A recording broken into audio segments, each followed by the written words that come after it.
Hey everybody, welcome back to When Words Fail Music Speaks podcast where we fight depression with the power of music, and I'm your handcuffed host, James Cox. I said that a little bit wrong, but that's okay. Um, we have a great interviewee, I guess she is, because I'm an interviewer. Yeah. Her name is Jennifer Alvarado. Did I say that right? Perfect. Nice, Perfect. because usually I mess up on the last names, but that's okay. But first, let me tell you about her. So, Jennifer is a redefining country musician with a unique blend of 90s country storytelling and alternative rock, honestly creating unflinchingly personal yet universal relatable songs. After overcoming personal struggles and a non-traditional path, which is I want to talk to her about that too. Mhm. Um, she's emerged as a relentless independent artist and passionate advocate, using her platform to inspire and connect with audiences worldwide. Jennifer, so glad to have you on. Thank you for having me. I appreciate it. Yeah. So I do feel kind of special and honored because I looked at your website, and everybody listening can go to jenniferalvarado.com, and under tour dates, she has us listed as, a tour date. She has When Words Fail podcast taping, and I just think that's like the best thing on the world, for us. Oh, So thank you for doing that for us. Yeah, yeah, of course. awesome. Because I've never seen like a music artist advertise like podcasting taping. That's great. Oh, really? Yeah. Okay. Yeah. I always try to just honestly for even just a reminder to me of where I'm going and where I am. Right. Yeah. So Yeah. Because I bet you get confused still with the with what you have to do and where you got to go and do all this. I do. Because I you do. are very busy. Because I'm looking at your tour schedule and it's slammed with great places to go to. Yeah, it especially if places are close to each other, sometimes I get confused as to Yeah. what city I'm in or whatever. But Right. yeah, for the most part I keep it kind of clear. Yeah. Yeah, I Yeah. like to keep a schedule of just so I know where I'm going Right. next. Yeah. I don't see Columbia, South Carolina. Are you coming near me? Because I live in Columbia. Because I Um, don't think I see you on I here, but that's okay. think I That's think okay. the closest I'll be is probably either Anderson or Greenville. Yeah. Okay. Yeah. Um, Anderson probably I closer. yeah, I played Greenville. I don't even know when. Okay. Yeah. Yeah, but Yeah. I do play Greenville. Well, and then I don't know how close you are to like Star, South Carolina. I have no clue where that is. To be honest, yeah, it doesn't matter. It Never doesn't mind. matter. Hopefully, you'll get over here one day, and we can Yeah. finally meet because I love your Yeah, I've music. played Yeah. Columbia a couple times. Okay. You She's been probably a played. You play either the Senate or New Brooklyn Tavern. It's the main two things we got here in I think Columbia. so. Yeah. I'm trying to think which one I Or played. the Art Bar. We got the Art Bar here too. Wasn't the art bar? No. I'd have to go back and look. I don't Yeah. remember. Yeah. I'm I sure know it's. one of them was the tavern, but yeah, Yeah, but okay, yeah, New Brooklyn Tavern's like the world famous one we got here. So okay, yeah, but it okay, recently moved, and I hear a lot of people don't like it over to their new place. So I don't know. So yeah. okay, okay. But you live in Vale, North Carolina right now, Mhm. correct? All I right, do. yeah. So you were born and raised in North Carolina, right? I was Okay, born in Hickory, which is about 30 minutes outside of Vale. yeah. And everybody kind of knows Hickory, or it's about an hour north of Charlotte. But Hickory was big on furniture manufacturing and all of that for many years. So yeah, that's sort of what people know about this area. Right. Yeah. It's a nice town.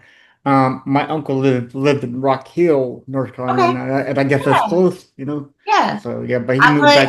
I actually played Rock Hill maybe 2 weeks ago. Oh, So nice. It's yeah, it's a fantastic area.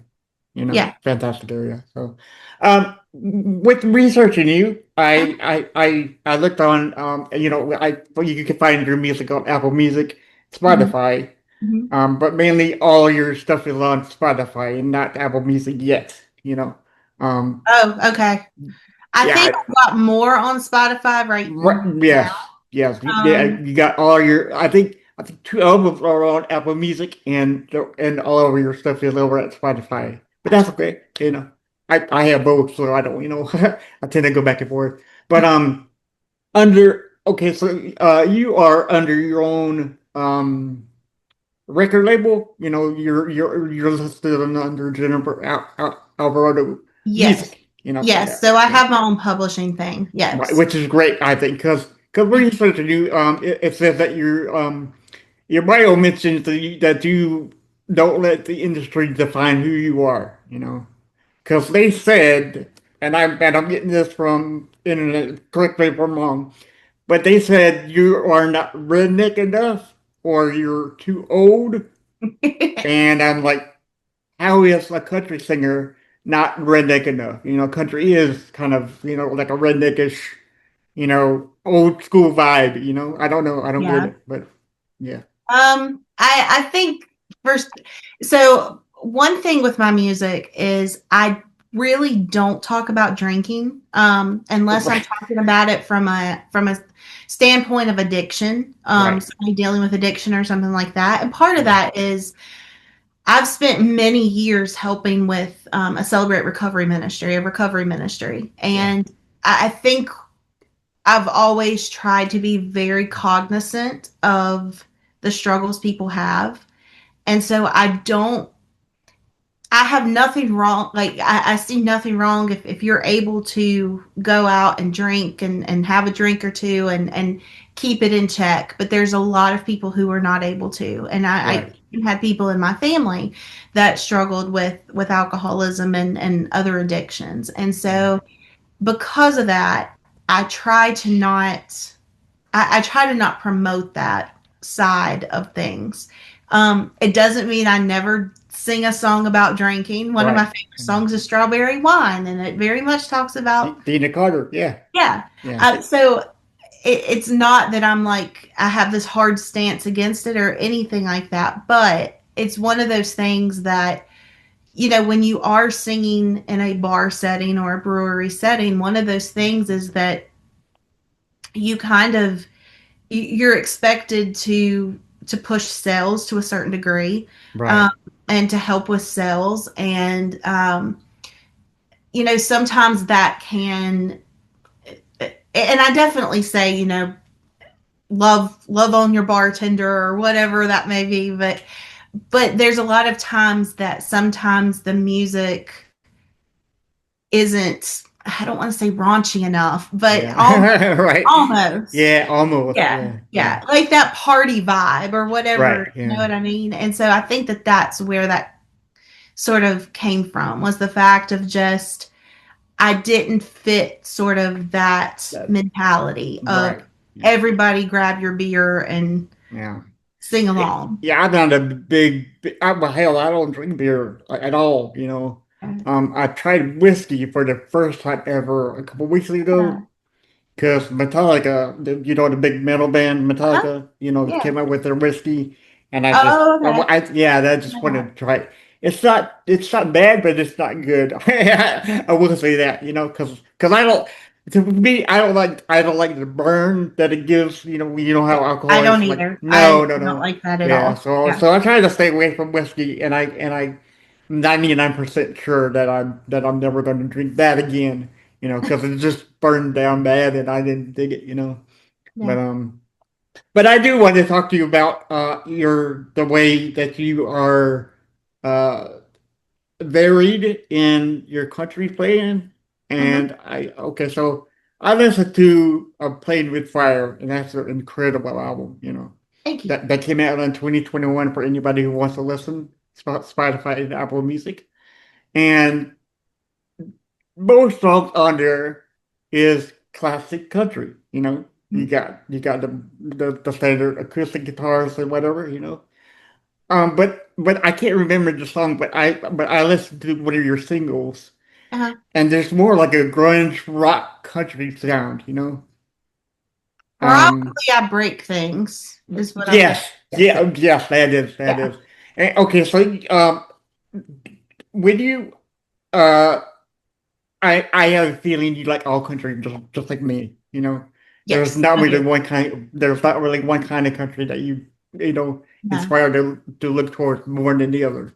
Um, is it the way how you're feeling when you write the song, music wise, that you can write like a dirty country sound, not dirty lyrics, but like grungy sound, Cringy. as opposed to like traditional acoustic melodies?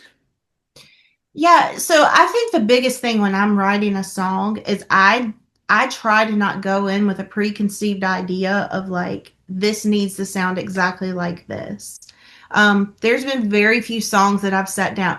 One song that I did sit down and write that I sort of had, I don't want to say an agenda for, but I had an idea for was Rock This Way. And I knew that Rock This Way, given the lyrics that I was using, I wanted it to sort of have that classic classic rock kind of feel to it because that's what the song's about. It's paying tribute to all these classic rock songs. So that one I had a style in mind for, but Right. other songs I like to write them and kind of give them some air for a little bit and see what sort of works with them. Yeah. Um, there's been a few songs that have changed when I've gotten into the studio. Like that, I think that was especially true on my very first album, Hello Life, and some of the songs on there, Relentlessly, for example, which Mhm. was actually my very, very, very first single. Yeah. Yeah. It became more sort of mid tempo, up tempo than I had originally written it. And so sometimes I change things as I see fit and Yeah. as it works. Um, but yeah, I try to not limit what I'm doing with Yeah. this style and everything needs to sound like this or whatever because I think sometimes you go in and there's little I know that my writing style changes depending on what I'm really listening to. Yeah. Um, and sometimes I may be a little more popish with what I'm doing Right.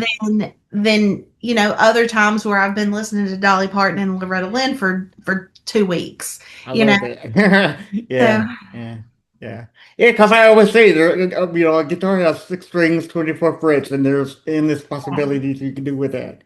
You know, exactly. even on the drums, there's like countless drum heads, and you're like, okay, Yeah, well, I can make good song. exactly. Yeah. So yeah, I Well, agree and that. I've even taken songs that I've been playing for years, and lately I've been kind of rethinking them. Because I mean, I'll be honest, as a performer, Mhm.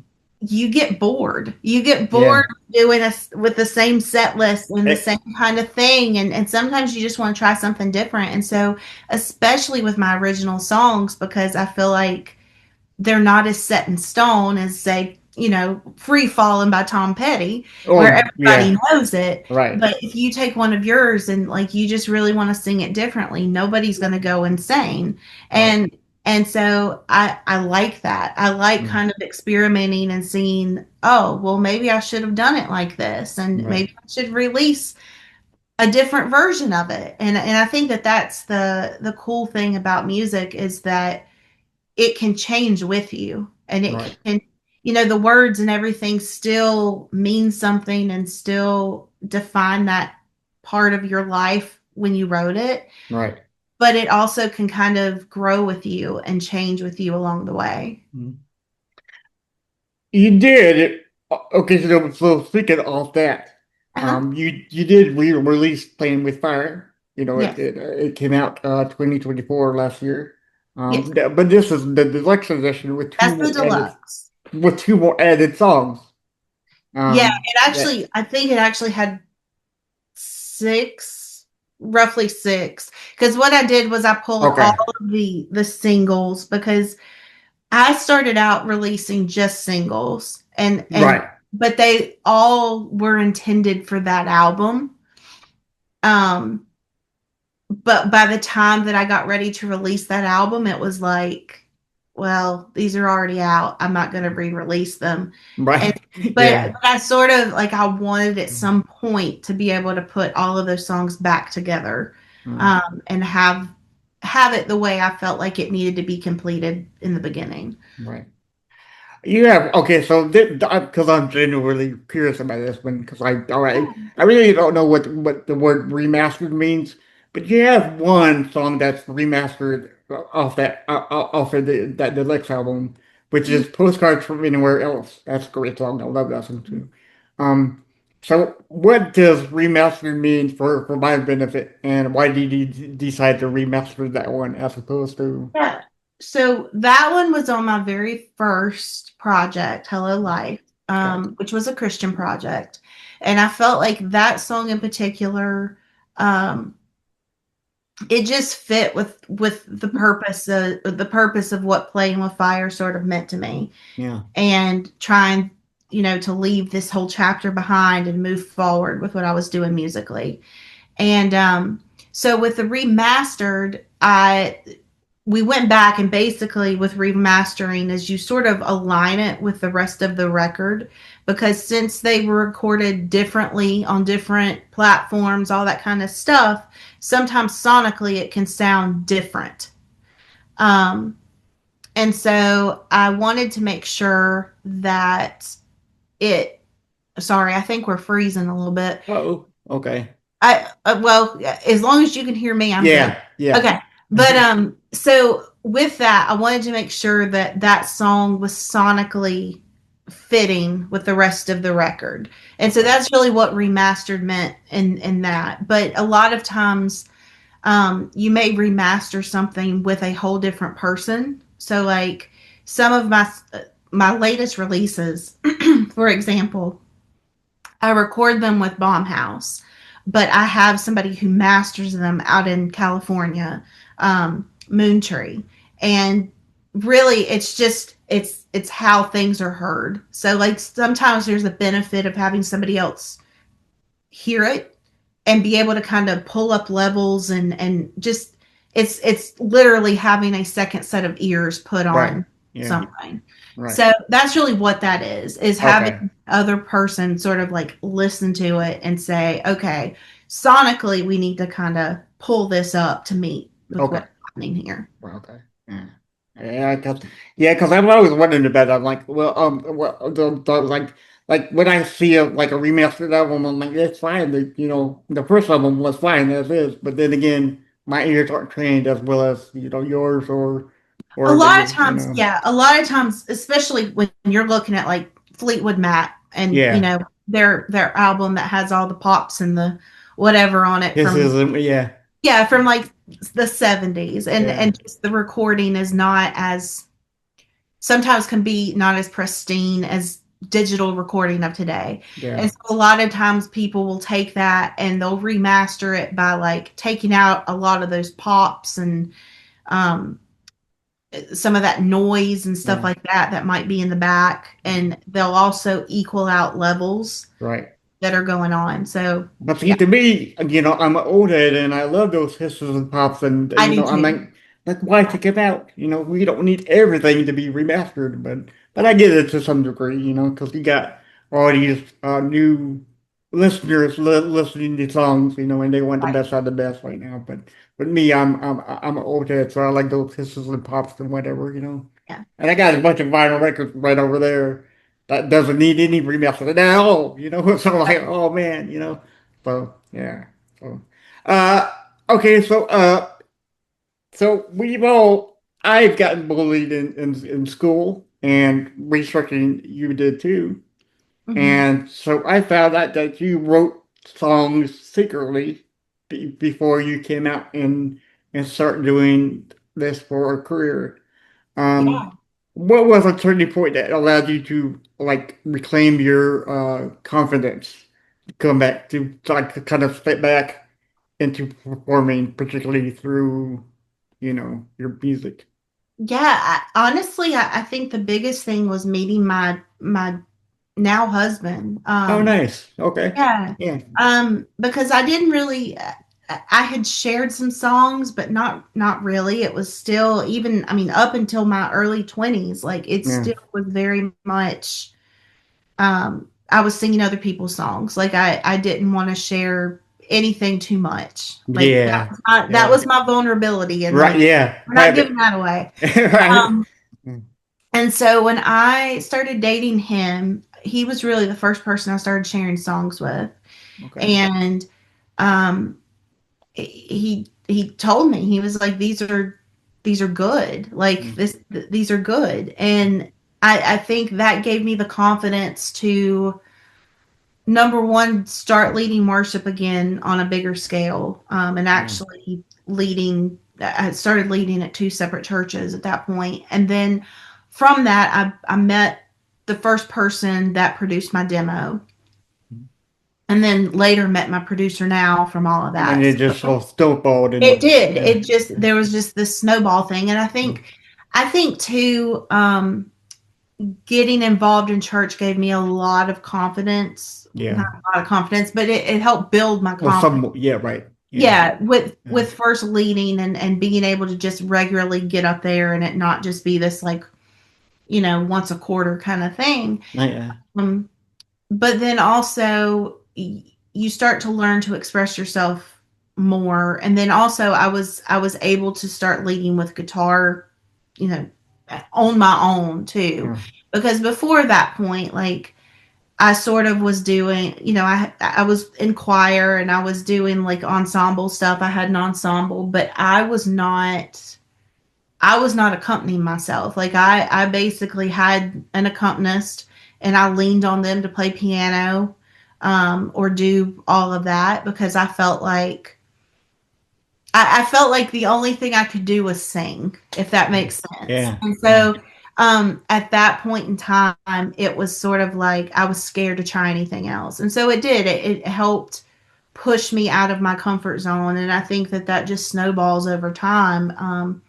And the more you get used to this, the more you start to want to try new things. And so that's really, and then I had a mentor, back when I started doing, one of the other churches, because there was a whole switch where my husband and I, the one church we were at, shut down. Mm. It was a contemporary church before it was, I guess, normal around here. Right. And so it just didn't work. And so we ended up moving to another church. And then I started working with a mentor who, again, really told me, like, hey, your songs are good. Like, you have something here. And I think that really helped, was having somebody who had been doing music for years upon years, that also was able to say to me, like, what you're doing is good, because I'd never had that. Like, it was Right. always like, well, yes, you're doing this, but it can be better, or it's just not good enough. And so Yeah. finally, like, it felt like maybe it was good enough. Maybe there was something special with it. Mm. So it just kept growing from that. Well, I mean, you're on a roll because according to Spotify and what I researched, you have 1 million streams on it, Yeah. on your songs. Yeah.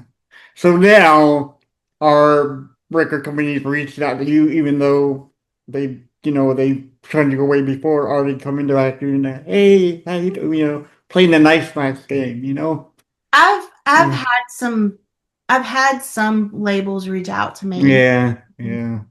It's one of those things of it honestly, when it comes to labels and it comes to this, it's sort of like, what do you want to give up?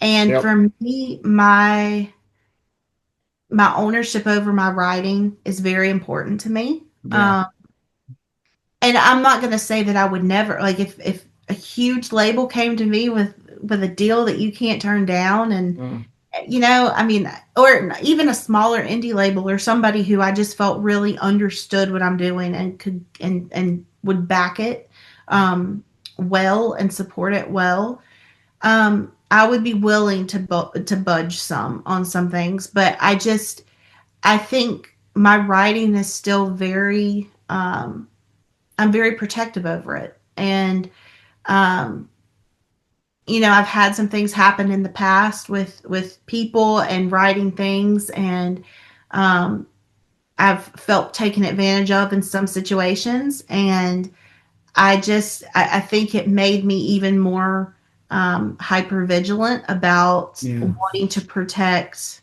Yeah. what I'm doing. Yeah, because it's so weird how labels can get you like they'll say no to you first, but when you blow up by yourself, they're like, "Oh well, you can come back." And I'm like, I don't know if that's a really good relationship. You know, you showed me a way before.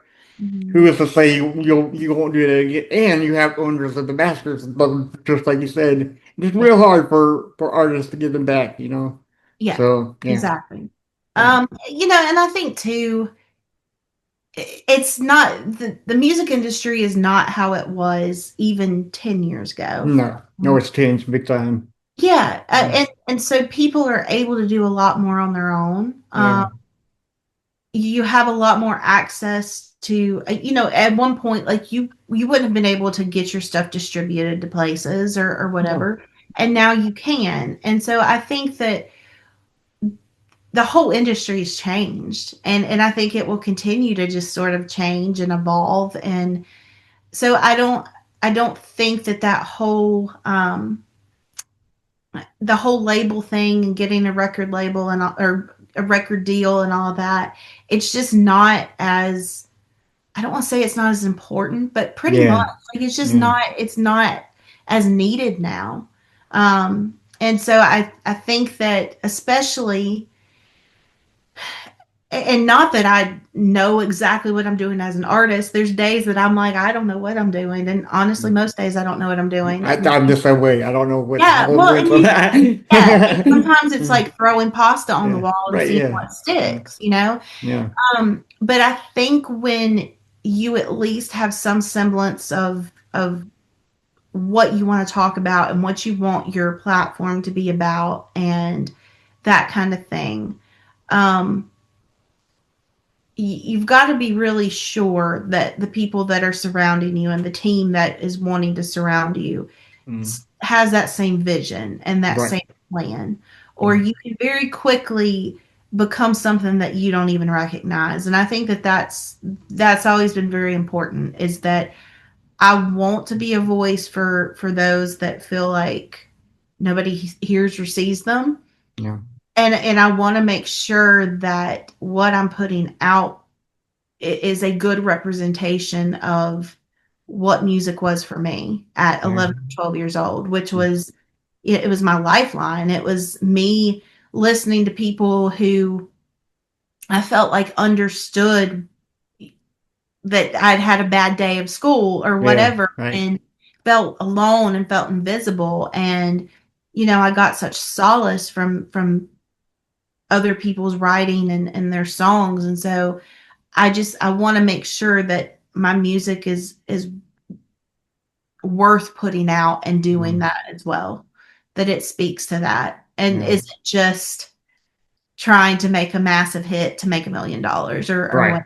That would be nice, but I mean, helping Yeah, of people a lot course. more. Yeah, Yeah, you're not gonna. Yeah, yeah, yeah. I mean, you and I have the basic kind of statement about how, making sure that people aren't depressed as they think they are because us, um, we just want to make sure that nobody feels the way we do when we're depressed. And I right. feel like you have to stay, yeah, Yeah, yeah, very yeah, much so. I my biggest thing is I want somebody to be able to hear a song and yeah, think,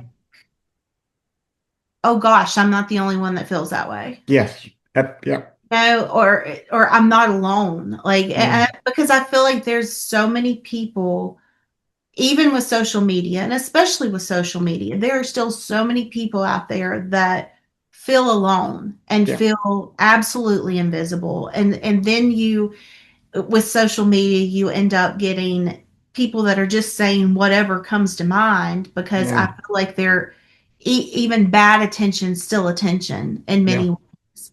And so I feel like you have this group of, and people call them trolls or whatever, but I feel like there's a lot of people that are just, they're straight up hurting, and yeah, they don't know how to honestly talk to other people because no, hurt. One thing you learn in Celebrate Recovery is, or any honestly any recovery program is hurt people hurt people.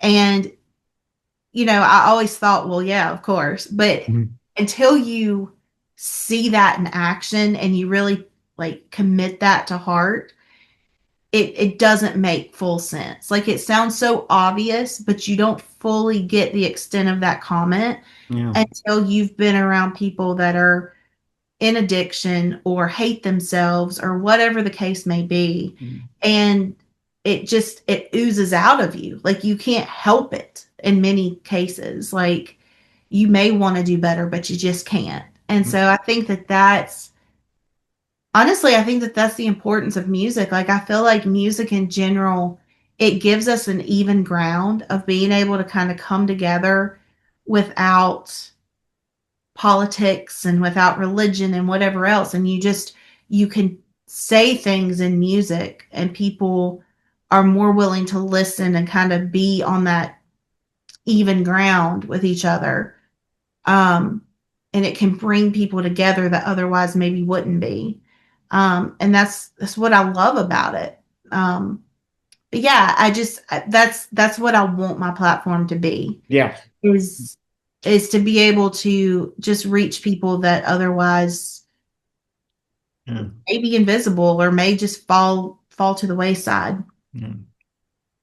Yeah, because when I started this podcast, I was worried about the numbers, but now it's like if one person gets comfort out of, and I'm sure you are like that with your music, Oh yeah, yeah, you're not definitely. worried about the numbers anymore. You're worried about that one person saying, okay, you know, this is a great song. I'm going to do, Yeah. so yeah. Yeah, I mean you can't help but look at the numbers. No, Like I mean you got to look at numbers to you present do. it to, You yeah, can't help but look yeah, at the numbers. However, it's become a lot less important. right, yeah. Yeah. I agree. I agree. Did you want to be a paralegal before you got into music career? No. No? Okay. Okay. Well, Cause I, I was always between law and okay. so I had thought about law school. My mom wanted to be an attorney, and I actually did internships all through high school with judges around town and a law office and all of that. And so I really thought that I was going to go to law school, Yeah. and Which is a good field, I mean, don't get me yeah, wrong. Yeah. nothing wrong with it. And No. honestly, that's what I did for many years was I was a paralegal for a telecommunications company. Yeah. And I just decided like I didn't want to go that route. And so I started doing ministry along while I was still a paralegal. Mm. And then it was kind of like ministry took over, and music took over again. And Mm. that's sort of what happened. But yeah, the funny thing is when I was in middle school, I did my very first internship with a law firm. Mm. And I remember we did like a banquet at the end of it. And I straight up told the entire room of people, I will never be a paralegal. Like, never, ever. Because they That's do all great. the Yeah. work and somebody else takes That all the credit. exactly. Exactly. Yeah. And, you know, Yeah. you say things at 14 that, Yeah, you kind of regret now, but like, but that's it, life. Yeah. So we mentioned your big tour, July, August, September. Have you went to all 50 states yet? Because I know that's a big goal for you. No, okay, okay. no, nowhere near. Someday, right? I still have to do like all of the middle of the Oh, year. okay, yeah. We got We're quite not there. Okay, yeah, yeah. We'll get there one day. we will. Yeah. So but I guess you have to be like oh okay, so you don't book your own tours, right? You got a booker that does it for you, or like do you do everything inside your I do about yeah. 90, probably 95%. Okay. Okay. So I have worked with bookers in the past. I have a couple people that I still call and get one-off shows for with them. But yeah, for the most part, I've always done my booking. I just I have somebody who kind of helps me, but yeah, I try to do everything. Um, I want to have that relationship with places and people, and I think that you do better when you have those relationships Right. directly. Yeah. Uh, I want to talk about. I would ask you. So you have a Christian music festival called Mhm. Breaking the Darkness, correct? Mhm. Okay. So, what inspired you to create this, and what do you hope to achieve through it? I know because it's called Breaking the Darkness. You want Yeah, everybody to come out and have a good time and right. and, and not focus on depression and anxiety, correct? Correct. So Okay.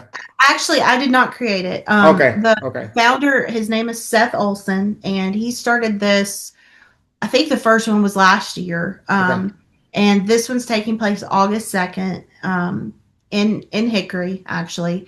And basically it's a lot of Christian bands, heavy rock Christian bands. Nice. Yeah. I love it. Disciples, one of them. Oh, I love it. Okay. Yeah. Yeah. Yeah. I love And those so they're the guys. big headliner, and Right. then Oh, yeah. Big time. Big. there's a couple that are helping them out, and then there's some local bands, and I'm fortunate enough to be able to be one of the opening bands. Nice. Yeah. But Congratulations. yeah, the whole premise behind it is that sometimes, especially with the recovery community, Yeah. you kind of feel like an outcast when it comes to church and Yeah. and coming back to church. There's a lot of church hurt out there. There's a lot of people that don't feel welcome in churches today, and so it's the idea of, hey, let's have a Christian festival in a different type of environment where people are not coming in to a church where they may feel uncomfortable. It's just people getting together and hearing music that they love, heavy rock music, whatever, but also disciple gives their testimony during this. And so it's a good way to kind of not push the whole Jesus thing on people, Right. but Right. welcome them in and be able to Yeah. talk to people in a way that maybe they've never heard before, and really be an example of Christ in a way that they've never seen before, Yeah. where they're able to come dressed like they want to come dressed, and they're listening to music that they want to listen to, and it's not this we want to change you kind of environment, Yeah. or you need to change to be able to be welcome here kind of Right. thing. Yeah. So that's Yeah. really where it comes from. Yeah. I think that the Christian gets very pigeonholed for like uh thinking that they are their way is the best way, you know. And Oh, I I think that festivals like this would change a lot of people's minds. Like we're open minded. We don't, we. I know there's a lot of people who judge people, but they're not really too fond of that. They think that Christians should never judge, you know. So I mean, right, I get it, but it's festivals like this that'll bring Christians back to um be more thought as helping other people, you know. right, So yeah. yeah. Well, and two, all the proceeds from ticket sales go to help three different recovery groups Oh, in the area. nice. Yeah, hell yeah, yeah, And so it really is a giving back to the recovery community, yeah. and that's what we want it to be. Nice. Yeah. Nice. Yeah, cool. I can't wait to see. I'm sure it'll be on YouTube and everything. So yeah, I think so. I yeah. think there will be some stuff. Yeah. I just love Disciple to death. Oh my God. Oh, really? Yeah, my friend turned me on them about like 10 or 20 years ago, Yeah. and they're so great. I love them to death. So yeah, that'll be fun to see them play their live too. So we got a few more questions for you, and I Yeah. do enjoy your conversation. So thank you very much for coming on again. Yeah, of course. Uh, okay, so I'm playing a guitar right behind you. Is Mm. that a guitar that you played that you I mean like formed songs with? Is that your first guitar It is. ever? Okay. No, my first guitar is Oh, over here on the wall. oh, you still have it. Nice. I do. I Yeah, do. because a lot of Um, musicians don't have their first guitar. no, You know. I have kept it. I'm actually contemplating decorating it. And doing something with That's it. a yeah. But yeah, so this is my Taylor. It's one that I played for years. Yeah. I have a 12 string breed love that I now kind of tour with more. Right. But this is sort of my second in That's command like your as backup. far as Yeah. Yeah. yeah. And yeah, I love Taylor guitars. Yeah. Awesome. Breed Yeah. love's awesome. But yeah, Taylor's sort of it changed my mind about guitars and Yeah. Yeah. um, I got a friend, Lauren, who loves Taylor. She swears to God by him. She just loves them to death, So yeah, Taylor's it. Taylor's, I think they're like the king of acoustic guitars, or probably. probably. I don't know. I'm just. I have a Gibson, Gibsons look good. Yeah. and I love my Gibson. So I've got quite a few guitars. Yeah. Oh, yeah. I, Yeah. I do. I love guitars. And I will say with the Gibson, my only drawback with the Gibson is it's a little too big for me. Yeah. And so I never felt as comfortable as I do with Yeah. the Taylor because the Taylor this body is a little bit Yeah. smaller to where I can just sort of reach things better. Right. Right. So yeah. Well, I'm going to you a guitar that I just got in, and I Yeah. found this on Reverb.com, Okay. Yeah. and it is the thinnest body I've ever seen. Oh wow, It's that's got beautiful. yeah, it's What got is like that? it's a figure highway. It's a thin line series. Nice. Okay. Yeah, so I mean, if because I have problem reaching over the acoustic guitar, Yeah. because of the big bodies, their big wide bodies, and I saw a musician play a guitar, so somewhere I'm like, I gotta get that. Yep. So maybe I'll learn guitar finally. Maybe I can reach over. Awesome. Yeah, yeah. Okay. Uh, three more questions. Okay, so let's go back in time. Okay. Okay. Let's go back to when you were 14, 15, 16, okay? Okay. We're looking in Jennifer's bedroom, okay? Okay.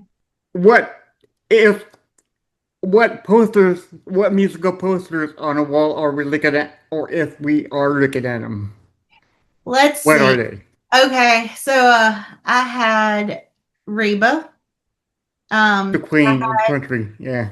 Yeah, I had Faith Hill at one time on the back of the door. I took Faith down and put Hanson up. Uh, That's great, yeah. um trying to think who else I had on the wall. Um Goodness. Yeah. At one point I had Andre Agassi on the wall because I wanted to be like a tennis pro. Tennis Um player. who else? Yeah. Not So that, I went to Fanfare a lot, like which is now CMA Fest, but I went yeah. to Fanfare growing up, and so I actually had um pictures of people that I had met. Oh, So nice. like Minnie McCready and Leanne Womack and all of that. So like I had those pictures on the wall as well. Yeah. Nice.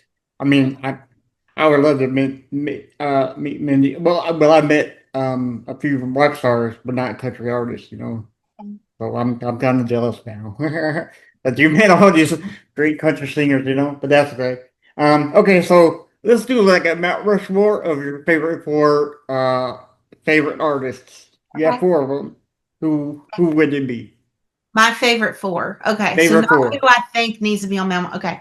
Yeah. Um, well, we know Reba's there. Yeah. Um, Goodness, my favorite four. That's almost harder than who I think needs to be on there. I know. Yeah. Okay, I feel like Patsy Cline needs to be on there. It's got to be. Yep. Um, hmm. So we got Reba and Patsy. Okay, there's two. We need two more. I know that's hard. Yeah. Yeah. I mean, the Eagles is always going to be an inspiration, but that's going to be too many people in No, one. I mean you could have the whole band on one. Yeah, it don't matter. Um, We could throw Tom the Eagles on Petty's a there. huge inspiration to me. But I don't feel like either one of Mm. those would go on. probably maybe even Johnny Cash. I just and I say that because of like just the amount of change that he brought to the music industry. Yeah. Yeah. Hmm, Okay. yeah, we'll say that, and maybe even Whitney Houston, because Whitney was. I mean, she's still like she's Whitney. Like, come on. Yeah. Yeah. I was going to ask you who you think the queen of country was, but I think you and I agree that Reba is always going to be the queen of country. You I know, think it's a toss up between Dolly and Reba. fair. That's Yeah, perfectly fair. Yeah. yeah. It's between the two of them. Mm. Yeah. Because there's always a battle between every. Okay, so on this show, we mainly get Reba, but there's been a few that said Dolly, and I couldn't agree with more with either of those two. I mean, they're just fantastic. And you can't deny Whitney. Whitney is great. I think she's like the best singer ever. You know, Yeah. but Well, and to, like people like Kelly Clarkson, Kelsey Ballerini, Taylor yeah, yep, Swift, right. like Carrie Underwood, like all of those have had huge impact on Oh me. And yeah, yeah, I agree. Yeah, yeah. So okay, okay. So our last question is going to be our hardest question for you today. Please okay. don't hit me. Okay. All right. So one artist, Mm, album, or mm. song that you can listen to right now, but you cannot tell me or your husband or anybody else how it makes you feel deep inside your soul. What would that be? Honestly, it would be Reba McEntire. The album is Read My Mind. Hmm?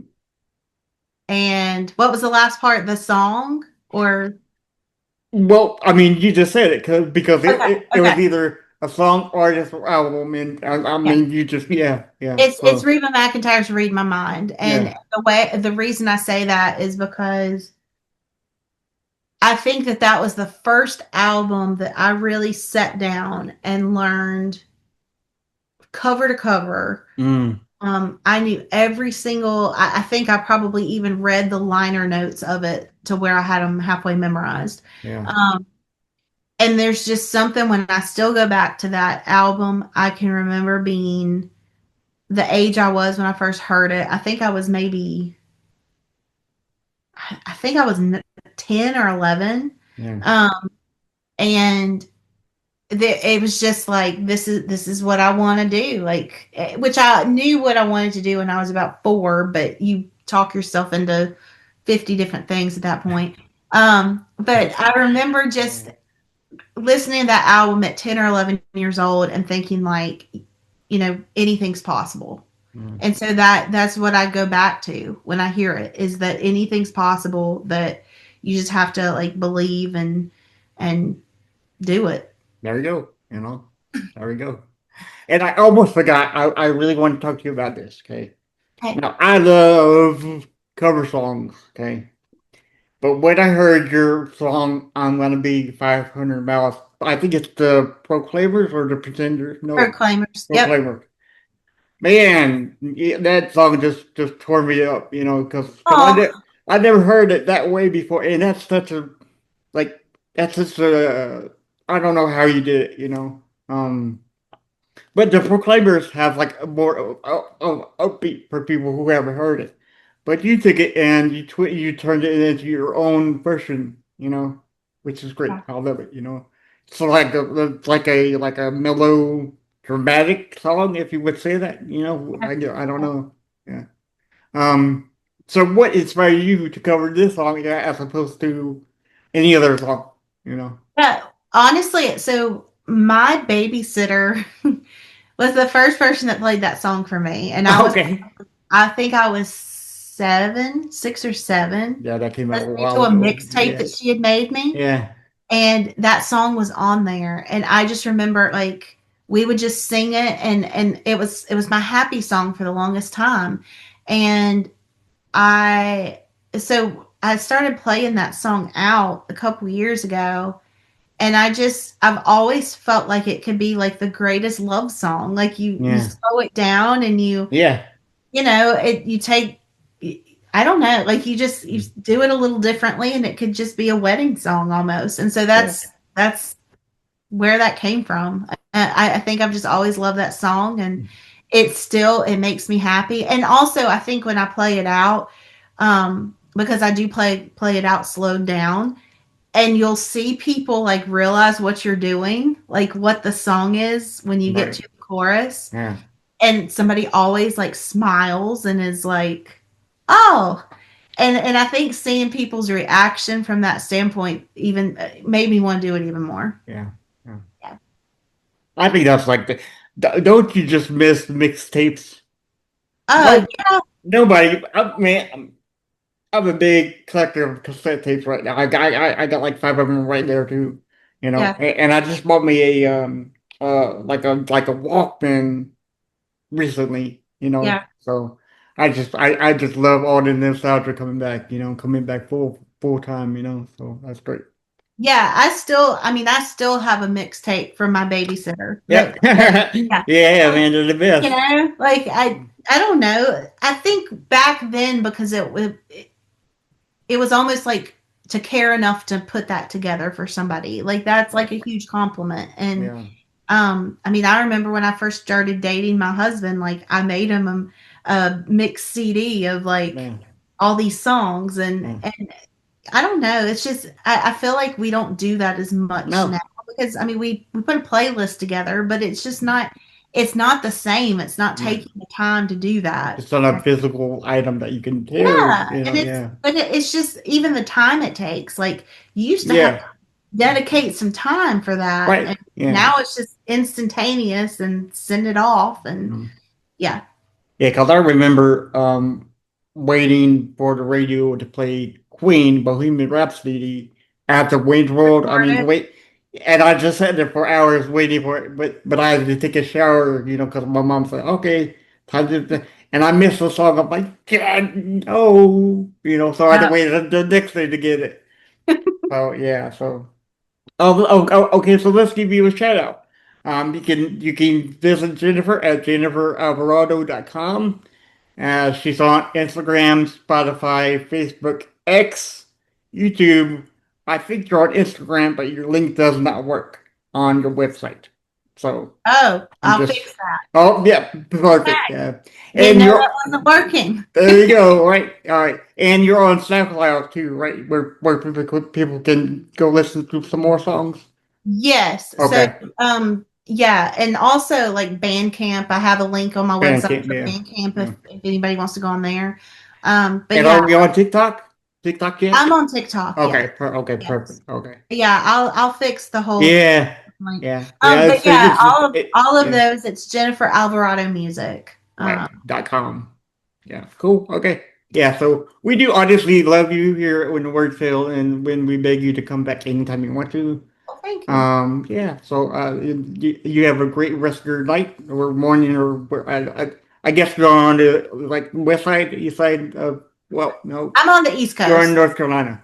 Yeah. Sorry, No, brain no, no, freeze. no. You're fine. You're fine. Brain freeze. You're fine. I'm all confused right now. So yes, but please come back anytime you want to. Okay. Thank you. All Thank you right. so So much. I thank appreciate you. it. No problem. And with that said, everybody, thank you for listening so much. And always remember, when words fail, music speaks. Bye, guys. All Bye. right.